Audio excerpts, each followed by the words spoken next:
ఈరోజు మనం బాపట్ల నియోజకవర్గం కర్లపాలెం మండలంలో అయితే ఉన్నాము. అయితే ఇక్కడ అభివృద్ధి ఎట్లా జరిగింది, వైసీపీలో అభివృద్ధి జరిగిందా లేదంటే టీడీపీలో అభివృద్ధి జరిగిందా అనే దాంట్లో భాగంగా ఇక్కడ ఉన్నటువంటి కర్లపాలెం మండలంలో ఉన్నటువంటి నాయకులను అడిగి తెలుసుకుందాం. మీ పేరు? మధ్యమైన తిరుపతి. ఓకే, ఇక్కడ మీకు సంబంధించిన పదవి ఏమైనా ఉందా? యూనిట్ ఇన్ఛార్జ్ ప్యార్లీ గ్రామాలకు. అయితే ఇక్కడ అభివృద్ధి అనేది జరిగిందంటారా ఈ 2019 నుంచి ఇప్పటి వరకు కూడా? 2019 నుంచి తెలుగుదేశం గవర్నమెంట్లోనే అంతకుముందు జరిగింది అభివృద్ధి. ఈ ప్రభుత్వంలో ఏ అభివృద్ధి అనేది ఏం జరగలేదు, శూన్యం. ఎందుకని అభివృద్ధి జరిగిందని అంటున్నారు కదా బయట? ఏం జరగలేదు. ఎక్కడ ఏ గ్రామంలో కూడా ఒక గృహం కట్టింది లేదు, 1 కిలోమీటర్ రోడ్ వేసింది లేదు, ఒక రైతులు సహకరించింది లేదు, ఒక కిలోమీటర్ కాలువలు తవ్వింది లేదు, నీటి కుంటలు తవ్వింది లేదు. ఎక్కడ కూడా రైతుకు ఉపయోగం లేదు, ప్రజలకు ఉపయోగం లేదు ఈ ప్రభుత్వం వల్ల. మరి ఏ ప్రభుత్వం వస్తే బాగుంటుంది? చంద్రబాబు నాయుడు గారి ప్రభుత్వం వస్తేనే రాష్ట్రం అభివృద్ధి చెందింది, ప్రజలు సంతోషంగా ఉంటారు. మరి 2019 ముందు అభివృద్ధి జరిగింది? బ్రహ్మాండం జరిగింది. ఏ గ్రామంలో పడ్డా 1000 కిలోమీటర్ రోడ్లు వేసింది మేము, చంద్రబాబు నాయుడు ప్రభుత్వమేను. పేదలకు సంక్షేమ పథకాలు ఇచ్చింది మేము, కార్పొరేషన్ ద్వారా లోన్లు ఇచ్చింది చంద్రబాబు గారి ప్రభుత్వమేను.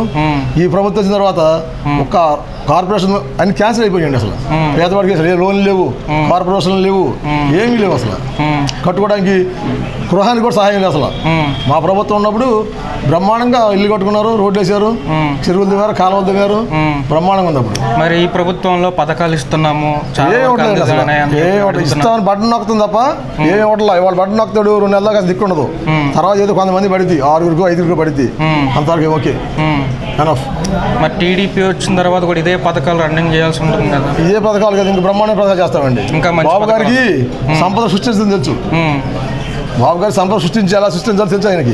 వీళ్ళకి తెలియదు. వీళ్ళకి ఏముంది, దోసుకోవడం తప్ప వీళ్ళకి ఏమీ తెలియదు. బాబు గారు సంపద సృష్టిస్తాడు, ప్రజలు అభివృద్ధి చెందుతారు, రాష్ట్రం అభివృద్ధి చెందిద్ది.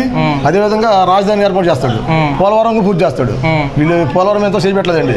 ఇప్పుడు రైతులకు నీళ్లు లేక గగ్గోలు ఎండిపోతున్నాయి. పంట పొలాలు చూస్తే తాగడానికి నీళ్ళు లేవు.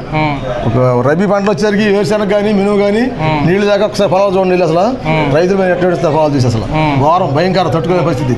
నేను తెల్లవారు 3 గంటలకు వెళ్ళి ఇప్పుడు నీళ్ళ ఈ ప్రభుత్వంలో ప్రతి గ్రామంలో కూడా అభివృద్ధి అయితే జరిగింది.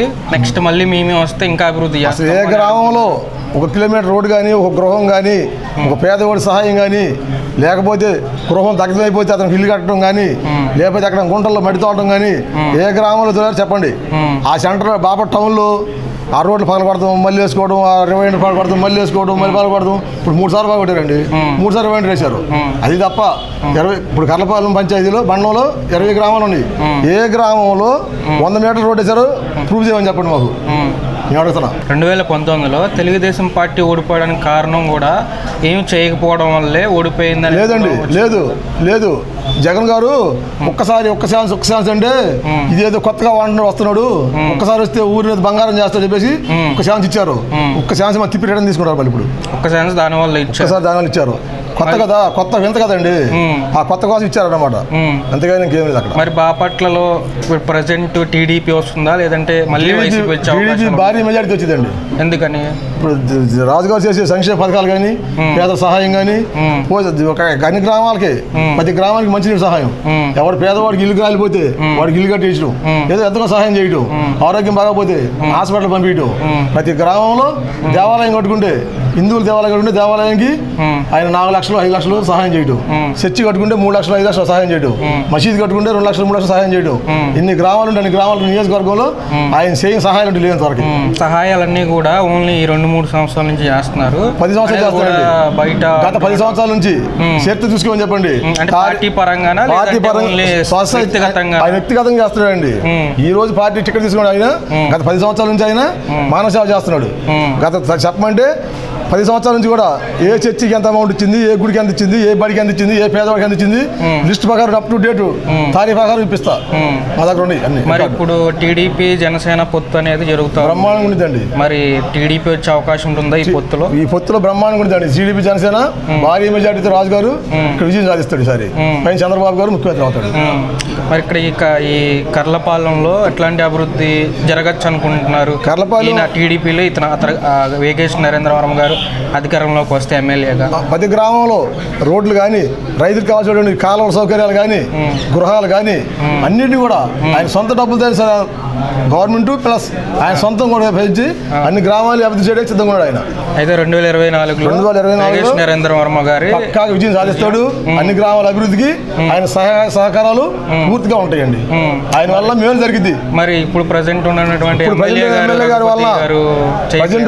గారి వల్ల ఒక్క గ్రామంలో కూడా ఏమి జరగదండి. అక్కడ ఒకటి సచివాలయం తీసుకెళ్లి ఒలుకుల దగ్గర, ఊరు సచివాలయాల దగ్గర, శివరి దగ్గర, పొలిమేరల దగ్గర అక్కడ కట్టుకున్నారండి. వాటిలో చక్కగా జనాలు వెళ్ళి మధ్య సేవించి హాయిగా ఎంజాయ్ చేసుకుంటున్నారు తప్ప గ్రామం ఉపయోగం లేదు. అది గ్రామం మధ్యలో పెడితే కనీసం తుఫాను వచ్చిన రోజు, మొన్న మిషాంగ తుఫాను వచ్చింది, అలాంటి రోజన్నా ఉపయోగించుకుంటారు. ఎక్కడ ఊరి శివ గ్రామాల్లో తీసుకెళ్లి పొలిమేరలు కడితే దాంట్లో ఉంటాయండి. వెళ్ళి చూడండి, ప్యారీలో ఉన్న సచివాలయం కట్టారు, వెళ్ళి చూడండి. అక్కడ లోపల బాటిల్స్ ఏమి ఉండవు, అక్కడ ఏముందో మొత్తం ఒకసారి చెక్ చేసి ఫోటో తీసుకుని వెళ్ళి మీరు ఒకసారి. ఒక్క మాటలో చెప్పాలంటే వేగేష్ నరేంద్ర వర్మ గారి గురించి ఏం చెప్తారు? ఒక్క మాట చెప్పండి, వేగేష్ వర్మ గారు ఈ నియోజకవర్గానికి అర్హుడండి. లేకపోతే అర్హుడు కాదు. అతను ఏదో సంపాదించుకున్నాడు, జనంతో పని లేదు, రైతులతో పని లేదు, పేదవాడితో పని లేదు. పేదవాడికి కావాల్సింది ఏంటండి? వైద్యం కావాలి. ప్రజలు బతకడానికి ఆర్థికంగా సహాయం చేయాలి. అంతేగాని మీ ఓట్లేసి గెలిపించని చెప్పేసి తర్వాత ఆయన రూట్లు ఆయన ఉన్నాడు, జనం ఉన్నారు. అయితే జనం అందరూ కూడా వలస పడ్డారండి. పూర్తిగా వలసలు పెట్టేశారు, మొత్తం వచ్చేస్తున్నారు. ఏముండదండి, ఎలక్షన్ నాటికి పూర్తిగా రాజుగారికి భారీ మెజారిటీ గెలిపిస్తే సిద్ధంగా ఉన్నారండి జనం. మీ గ్రామాల పేర్లు అంటే మీరున్నటువంటి ఇన్ఛార్జిగా? నేను జార్లి గ్రామం అండి. మా గ్రామంలో 3600 ఓట్లు ఉన్నాయి. 600 ఓట్లు 1800 ఓట్లు ఎస్సీలు ఉన్నారండి. 425 ఓట్లు ఆదివాసులు ఉన్నారు. 170 ఓట్లు గౌడస్ ఉన్నారండి. 150 ఓట్లు ముస్లింలు ఉన్నారు. 98 ఓట్లు రజకులు ఉన్నారండి. 35 ఓట్లు యానాదులు ఉన్నారు. 52 ఓట్లు నాయుళ్ళు ఉన్నారండి, అంటే కాపులు. తర్వాత ముగ్గురు లంబాడీలు ఉన్నారండి. మొత్తం మా పంచాయతీ 3680 ఓట్లు ఉన్నాయండి. 380 ఓట్లు కూడా రాజుగారికి భారీ మెజారిటీ తోటి గెలిపితే సిద్ధంగా. అదేవిధంగా పేర్లపాడు గ్రామంలో 920 ఓట్లు ఉన్నాయండి. అంతా సీసే. అయినా సరే 100 ఓట్లు మెజారిటీ సరే ఆ గ్రామంలో రాజుగారి మెజారిటీ వచ్చింది. అది నా సీసీ. మీ గ్రామం నుంచి అయితే పుష్కలంగా సపోర్ట్ ఉంది. అది మా గ్రామంలో మేము రామాలయం కడితే మాకు 3 లక్షలు ఇచ్చాయండి. మేకలవరపాలెం చర్చి కడితే 5 లక్షలు ఇచ్చాడండి.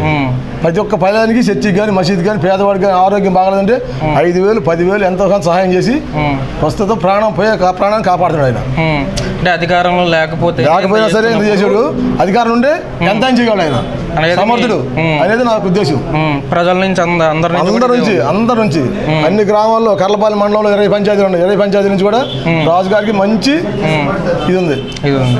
ఇక్కడ చూశారు కదా, పేర్లపాడు సంబంధించిన గ్రామాల నుంచి అయితే వేగేష్ నరేంద్ర వర్మ గారికి పుష్కలంగా 2024లో మా నుంచి ఓట్లు వేసి గెలిపించుకుంటాము. ఆయన అధికారంలో లేకపోతేనే ఇన్ని సహాయాలు చేస్తున్నప్పుడు మరి అధికారం ఇస్తే ఇంకెంత ప్రజలకు సంబంధించిన సమస్యను తీరుస్తారనే ఉద్దేశంతో ఇక్కడైతే ప్రజలు సంబంధించి ఆ గ్రామాలకు సంబంధించిన ఇన్ఛార్జ్ అయితే మనతో మాట్లాడడం జరిగింది. అయితే మళ్ళీ కలుద్దాం మరి ఒక ఇంటర్వ్యూలో.